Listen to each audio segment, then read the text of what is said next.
बच जाएगा इस ऐलान के साथ ही। 5 तस्वीरें आपके सामने हैं। जो बड़ी जानकारी मिल रही है, उत्तर प्रदेश जहां पर 403 विधानसभा की सीटें हैं, यहां पर 6 से 7 चरणों में चुनाव कराए जा सकते हैं। इसके साथ ही पंजाब जहां पर 117 विधानसभा की सीटें हैं, यहां पर 3 चरणों में मतदान कराए जा सकते हैं। गोवा जहां पर 40 विधानसभा की सीटें हैं, वहां पर जानकारी यह है कि 1 या फिर 2 चरणों में चुनाव हो सकता है। मणिपुर में 60 विधानसभा की सीटें हैं और वहां पर भी 1 या फिर 2 चरणों में चुनाव हो सकता है। तो ये जानकारी मिल रही है। लगातार इस बड़ी खबर पर हमारी नजर बनी हुई है। 5 राज्यों में चुनाव, लेकिन सबसे बड़ी चुनौती चुनाव आयोग के सामने यह भी होगी, चूंकि कोरोना का संक्रमण काल है, केसेस लगातार बेतहाशा तरीके से बढ़ते जा रहे हैं। ऐसे में क्या बंदिशें चुनाव आयोग की ओर से लगाई जाती हैं ताकि संक्रमण की रफ्तार ज्यादा ना बढ़ पाए। देखिए एक और ग्राफिक्स, जिन 5 राज्यों में चुनाव है हिंदुस्तान के नक्शे पर, ये 5 राज्य काफी अहम है। यूपी सबसे बड़ा सूबा है और कहा तो यह भी जाता है कि दिल्ली की जो सियासत का रास्ता है वो यूपी से होकर गुजरता है, यानी केंद्र की सत्ता का रास्ता। इसलिए सबसे ज्यादा नजर जब भी यूपी में विधानसभा चुनाव होते हैं उस चुनाव पर होती है। 403 बहुत ज्यादा सीटें, जाहिर सी बात है इन सभी सीटों का समीकरण अलग अलग, इसीलिए यूपी का चुनाव काफी दिलचस्प। 403 विधानसभा सीटें, उत्तराखंड में 70, पंजाब में 117, गोवा में 40 सीट, मणिपुर में 60 सीटें। तो इन 5 राज्यों में विधानसभा चुनाव की तारीखों का ऐलान आज चुनाव आयोग अपनी प्रेस कॉन्फ्रेंस में कर देगा। आपसे करीब 1.5 घंटे बाद ठीक 3:30 बजे चुनाव आयोग प्रेस कॉन्फ्रेंस करेगा। इसी के साथ ही आचार संहिता लग जाएगी, 22 का महाबिगुल बच जाएगा। लेकिन जैसा हम बार बार जिक्र कर रहे हैं, देखना इस बात पर होगा कि बंदिशें क्या कुछ लगाई जाती हैं चुनाव आयोग की ओर से बढ़ते कोरोना केस के बीच में। एक और खबर अहम है कि अभी कुछ समय पहले ही चुनाव आयोग की ओर से जो चुनाव में खर्च की सीमा है, विधानसभा या फिर केंद्र के जब चुनाव होते हैं, सांसदीय के चुनाव होते हैं, उसमें खर्च की सीमा बढ़ाई गई थी।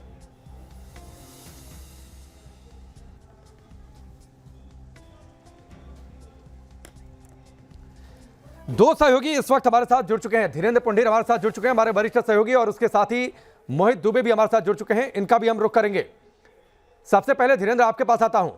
काफी अहम लेकिन सबसे ज्यादा नजर क्या आपको लगता है इस बात पर रहेगी कि क्या कुछ बंदिशें लगाई जाती हैं, क्योंकि कोरोना के केस बहुत ज्यादा बढ़ते जा रहे हैं, तो किन बंदिशों के तहत ये चुनाव होंगे? क्या सबसे ज्यादा नजर इस बात पर रहेगी?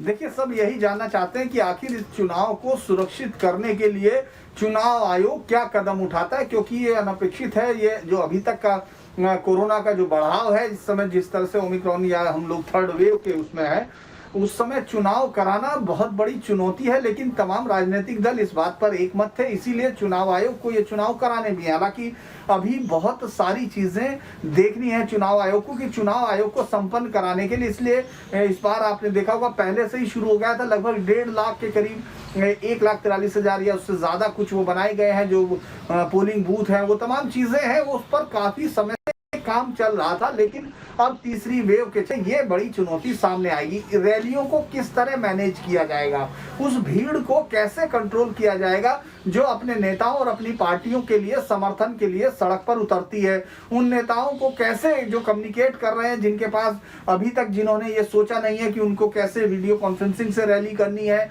या कैसे डिजिटली अपने लोगों के साथ जुड़ना है, वो किस तरह से कम्युनिकेशन का इस्तेमाल करेंगे। और इस जो समय है, जो इस समय हम लोग ये बात कर रहे हैं, उस समय सबसे टफ संकट में अगर देश है तो उसको वो कैसे पार पाएंगे। और इक्वल समान अवसर देना, तमाम पार्टियों को समान अवसर देना होता है चुनाव आयोग को, ये भी एक बड़ी चीज राकेश होती है। लिहाजा हमको बहुत सारी कुछ ऐसी चीजें देखने को मिलेंगी जो अभी तक नहीं हुई हैं। बंगाल के चुनाव ने सबक दिया था, उसमें चुनाव आयोग ने बहुत मेहनत की थी। लेकिन इस वक्त उत्तर प्रदेश जो दुनिया के ज्यादातर राज्य देश हैं जितने दुनिया के, उनसे ज्यादा आबादी रखता है, यानी 3 या 4 देशों को अगर हम लोग छोड़ देते हैं तो दुनिया का सबसे बड़ा आबादी वाला एक देश की आबादी रखता है उत्तर प्रदेश। वहां चुनाव कराना आसान नहीं होगा, इसीलिए ज्यादा फेज में होगा ताकि आप सुरक्षा का भी ख्याल रखें, जो कि कोरोना से निपटने के लिए जिस तरह की गाइडलाइंस है उनका फॉलो किया जाए। ठीक है, चलिए धीरेन्द्र मैं आपको थोड़ा सा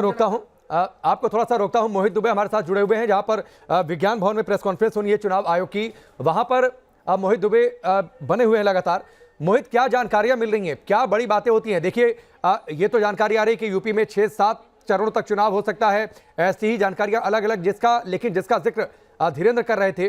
क्या बड़ी बातें हो सकती हैं, क्योंकि चुनौती इसलिए ज्यादा है, सबको समान मौका, चुनाव प्रचार का मोड क्या रहेगा, बहुत सारी बड़ी बातें हैं जो हो सकता है इस चुनाव में पहली बार हो।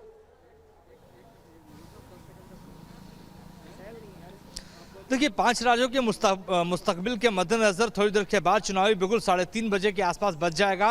मुख्य चुनाव आयुक्त जो है वो प्रेस कॉन्फ्रेंस को संबोधित करेंगे, दोनों आयुक्त भी वहां पर रहेंगे। देखिए, सबसे बड़ी चुनौती चुनाव आयोग के सामने उत्तर प्रदेश, उत्तराखंड, मणिपुर, पंजाब और गोवा के विधानसभा चुनाव को लेकर तो है ही है, क्योंकि लगातार ओमिक्रॉन अपना जो है दायरा फैलाता जा रहा है, लगातार जो कोरोना के केसेस हैं वो बढ़ते जा रहे हैं। सबसे बड़ी बात यही है और सबसे बड़ी चुनौती यही है चुनाव आयोग के सामने कि इन राज्यों में चुनाव करवाया जाए। उत्तर प्रदेश में सबसे ज्यादा जनसंख्या वाला राज्य है, सबसे ज्यादा मतदाता है, वहां पर चुनाव का क्या प्रारूप होगा, क्या स्वरूप होगा, वो थोड़ी देर के बाद ऐलान हो जाएगा। लेकिन जो हमारे सूत्र बता रहे हैं कि सोशल डिस्टेंसिंग के साथ चुनाव होगा, फुल्ली वैक्सीनेटेड जो लोग होंगे वही मतदान कर पाएंगे, स्वास्थ्य कर्मी जो होंगे, चुनाव कर्मी जो होंगे वो फुल्ली वैक्सीनेटेड होने चाहिए। इसको लेकर चुनाव आयोग लगातार बैठ के भी करता रहा, दिल्ली में रहा है। 5 राज्यों का दौरा भी चुनाव आयोग ने किया है। समीक्षा रिपोर्ट पे बेहद गंभीरता से रणनीति बनाई गई है। केंद्रीय स्वास्थ्य सचिव के साथ 2 दौर की बैठक हुई, आईसीएमआर के चेयरमैन के डीजी बलराम भार्गव से बातचीत हुई, वैक्सीनेशन को लेकर पूरी रिपोर्ट उन्होंने चुनाव आयोग को दी है। चुनाव आयोग ने सीधे तौर पर केंद्रीय स्वास्थ्य सचिव से यह पूछा था कि आप बताइए कि 3 महीनों के भीतर 5 राज्यों में कोरोना का संक्रमण का दायरा क्या होगा। फिर केंद्र सरकार ने, केंद्रीय स्वास्थ्य सचिव ने और स्वास्थ्य मंत्रालय के अधिकारियों ने यह बताया कि 25% के आसपास का दायरा हो सकता है, 25% के आसपास संक्रमण बढ़ सकता है। यानी सब कुछ देखते हुए रणनीति चुनाव आयोग ने बनाई है। उसके बाद यह फैसला किया गया कि आज 3:30 बजे जो है वो चुनाव की तारीखों का ऐलान कर दिया जाए। जो आपने अभी सवाल पूछा कि प्रारूप क्या होगा, स्वरूप क्या होगा चुनावी रैलियों का, क्योंकि चुनाव आयोग इस बार दिशा निर्देश जो जारी करने जा रहा है वो चुनावी रैलियों पर भी कर सकता है और कहा जा रहा है कि वर्चुअल रैलियों को बढ़ावा देने की बात भी चुनाव आयोग करेगा। तो ऐसे में Bharatiya Janata party, Congress, Bahujan Samaj party, Samajwadi party ने पहले ही वर्चुअल चुनाव को लेकर रणनीति बनानी अपनी शुरू कर दी है। हमें जो खबर मिल रही है सूत्रों के मुताबिक कांग्रेस जन की बात के माध्यम से घरों तक पहुंचेगी, कस्बों तक पहुंचेगी, गांव के तक पहुंचेगी, व्हाट्सएप, फेसबुक, ट्विटर के माध्यम से अपने बड़े नेताओं के संदेश जो है लोगों तक, मतदाताओं तक पहुंचाया जाएगा। और वहीं भारतीय जनता पार्टी मन की बात के जरिए यही माध्यम अपनाएगी। और कहा जाता है कि हाइब्रिड रैलियों के माध्यम से भारतीय जनता पार्टी पहले ही से एक कदम दूसरी सियासी दलों से आगे चलती है। वर्चुअल रैलियों में कोई तोड़ भारतीय जनता पार्टी की अब तक रही नहीं है। हम पिछले चुनाव के अगर बारे में बातचीत कर लें तो प्रधानमंत्री नरेंद्र मोदी से लेकर बड़े जो नेता रहे, चाहे अमित शाह की बात करें, राजनाथ सिंह की बात कर लें या दूसरे नेताओं की बात कर लें, लगातार वो वर्चुअल रैलियों के माध्यम से अपने मतदाताओं को रिझाते रहे हैं और मतदाताओं को, जनता को संबोधित करते रहे। तो इस बार भी रणनीति जो है दोनों। मोहित, आपने जो बातें कही उनमें से कुछ पॉइंट्स लेकर मैं मोहम्मद अमीन जी के पास जाता हूं, जो कि एक्स ज्वाइंट डायरेक्टर हैं चुनाव आयोग के। अमीन जी, जो बातें मोहित कह रहे हैं, जिसकी संभावना बनती दिखाई दे रही है कि बूथ तक वही लोग जाएंगे जो फुली वैक्सीनेटेड होंगे, ये कितना फिजिबल होगा? क्योंकि देखिए, जिन राज्यों में चुनाव है वहां पर 52% आबादी ही वैक्सीनेटेड है। पंजाब की बात करता हूं, वहां पर 40% आबादी वैक्सीनेटेड है। इसके साथ ही अगर मैं दूसरे राज्यों की बातचीत करूं तो ये आंकड़ा, जाहिर सी बात है, जो वहां पर एलिजिबल जो लोग हैं जो वोट करेंगे उनमें से करीब करीब आधे से कम लोग ही फुली वैक्सीनेटेड है। हाँ, फर्स्ट डोज ज्यादा लोगों को मिला हुआ है, ये भी बात सही है। देखिए, जहां तक वैक्सीनेशन का सवाल है, वैक्सीनेशन का उनके पास सर्टिफिकेट होगा और पहला देखा जाएगा कि उनको पहला वैक्सीनेशन हो चुका है, नहीं हो चुका, और उनके पास सर्टिफिकेट भी होगा और उनका टेम्परेचर भी ले जाएगा आउटसाइड द गेट। और हमारे जितने भी फ्रंट लाइन वर्कर्स हैं, जिसमें हमारे पोलिंग ऑफिसर्स हैं, पोलिंग बूथ के जितने कर्मचारी हैं, उनका भी फुल्ली वैक्सीनेटेड होगा। ये एश्योर किया है इलेक्शन कमीशन ने ऑल स्टेट के हेल्थ सेक्रेटरी से। और जहां तक सवाल आप कह रहे थे कि अभी प्रोटोकॉल अब की बार भी सख्ती से पालन किया जाएगा। जो पिछले बार हमारी कुछ कमियां रह गई थी अधिकारियों के द्वारा, उनको सख्त से सख्त निर्देश दिए जाएंगे कि आपको फुल्ली इसका सबसे पहले पालन करना है। क्योंकि वोटर का सवाल है, वोटर हमारा देश का नागरिक है, उसकी सुरक्षा बहुत जरूरी है। और अभी बात की जा रही थी कि ऐसा है कि हमारे यहाँ जो पोलिंग बूथ हैं वो ज्यादा से ज्यादा बढ़ा दिए जाएंगे। आपको भी पता, थोड़ी देर में जब कमीशन का आदेश आएगा तो पता लग जाएगा कि कितने ज्यादा हमारे पोलिंग बूथ बढ़ा दिए गए हैं, प्रिकॉशन कितने लिए गए हैं, और इन पार्टियों को भी प्रिकॉशन लेने के लिए गाइडलाइंस जारी की जाएगी। जहाँ तक सवाल है वर्चुअल मीटिंग्स का, तो आपने देखा होगा कि हमारे इलेक्शन कमीशन ने सबसे पहले पहल की है और मणिपुर न जाके यही कमीशन से ही उन्होंने वर्चुअल मीटिंग की अपने अधिकारियों से, कर्मचारियों से और पार्टी लीडर से।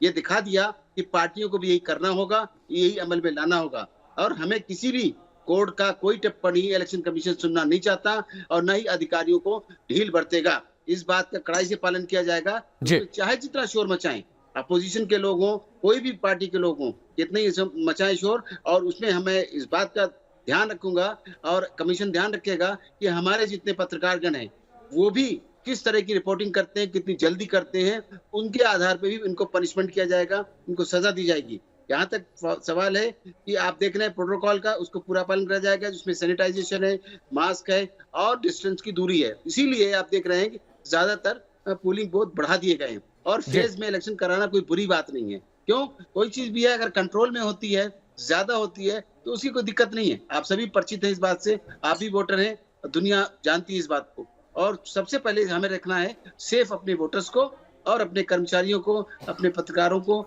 और अपने लीडर्स को देखना होगा। ठीक है अमित जी, मैं आपके पास आता हूं और ये जानूंगा कि जिन बातों का आप जिक्र कर रहे हैं, बूथ बढ़ा दिए जाएंगे, तो क्या संक्रमण की रफ्तार पर काबू रखा जाए, कंट्रोल रखा जाए, प्रोटोकॉल का पालन हो सके, क्या इसीलिए बूथों की संख्या बढ़ाई जा रही है? और क्योंकि देखिए बूथ बढ़ेंगे तो उतने ज्यादा इंतजाम भी करने पड़ेंगे, उतनी ज्यादा कर्मचारियों की जरूरत पड़ेगी, उतनी ज्यादा फोर्स की जरूरत पड़ेगी। इन सारे मसलों पर मैं आपसे बातचीत करूंगा। चुनाव आयोग की प्रेस कॉन्फ्रेंस होने वाली है, तारीखों का ऐलान होगा। उत्तराखंड के पूर्व सीएम और कांग्रेस नेता हरीश रावत ने क्या कुछ कहा, आपको सुनवाते हैं। कई दिनों से बड़ी उत्सुकता से प्रतीक्षा कर रहे थे। भाजपा लगातार जो विलंब हो रहा था आचार संहिता लागू होने में, उसका दुरुपयोग कर रही थी। तो आज यदि आचार संहिता लागू हो जाती है, डेट डिक्लेयर हो जाती है, तो कांग्रेस को बहुत प्रसन्नता होगी, हम उसका स्वागत करेंगे। इसके लिए जो गाइडलाइंस बनेंगी उनका पालन करेंगे। कांग्रेस ने पहले भी पालन किया, बंगाल के अंदर हमने उसको ऑब्जर्व किया, लेकिन उसका वायलेशन यदि कहीं से हुआ तो सत्तारूढ़ दल से हुआ और शीर्ष से हुआ।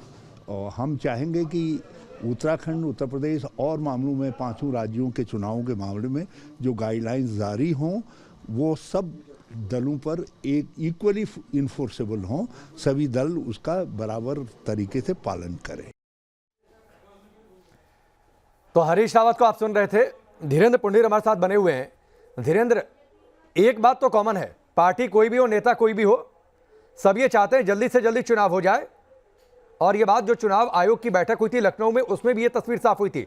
सभी ने कहा था ठीक है, जो नियम क्या बनाने हैं रैलियों को लेकर, प्रचार के माध्यम को लेकर, वो चुनाव आयोग देखे, लेकिन चुनाव टले नहीं। क्योंकि पहले बड़े सवाल उठे जा रहे थे कि संक्रमण काल है तो क्या चुनाव थोड़ा बहुत आगे पीछे किया जा सकता है, स्थिति बेहतर होने का इंतजार किया जा सकता है।